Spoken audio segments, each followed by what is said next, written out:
Militants of the Islamic resistance in Iraq did not cease their attempts to attack Israeli territory.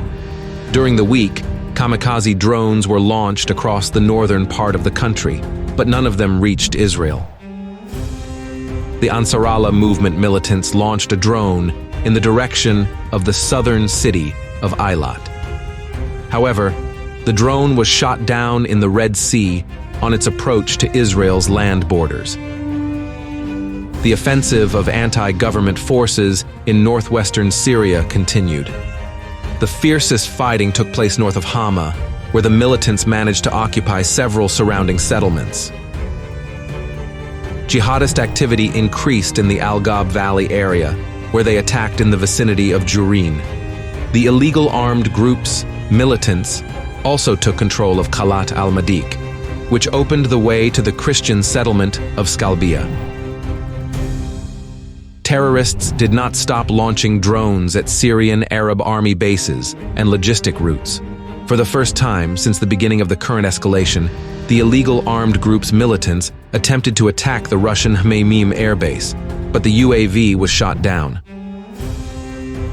In Aleppo province, the main battles were fought over the strategic settlement of Hanasser.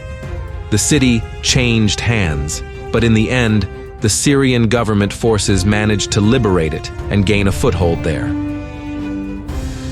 In the city of Aleppo itself, members of the pro-Turkish Syrian National Army have been looting and kidnapping locals.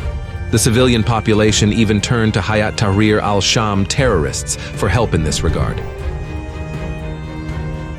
North of the city, HTS members expelled the Turkish-backed Al-Sultan Murad division from the infantry school. SNA supporters accused the HTS of betrayal, to which the latter responded by justifying their actions by fighting marauders. There remains a partial presence of Kurdish forces in the Al-Sheikh Maqsoud neighborhood of Aleppo. To the east, Kurds ambushed an SNA unit at the entrance to Deir Hafir, eliminating 20 pro-Turkish fighters. In Deir ez-Zor province, Arab SDF militias attacked SAA positions on the left bank of the Euphrates. The attack of pro-American formations was repelled with the support of the National Defense Forces and local tribes. Meanwhile, U.S. troops from their Conoco base struck the city of Deir ez-Zor. Also, a U.S. Air Force A-10 attack aircraft was spotted in the skies over the province for the first time in a long time.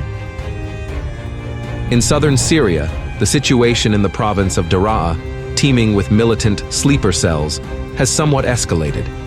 In Al-Jiza, locals came out in support of the militants' offensive in Hama, while in Al-Shajar, they blocked one of the highways.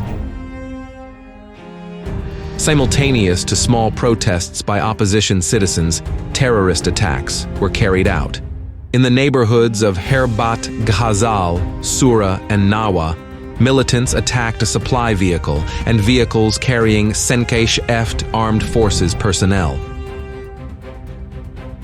The Turkish Armed Forces air and ground operation against the Kurdistan Workers' Party continued in northern Iraq.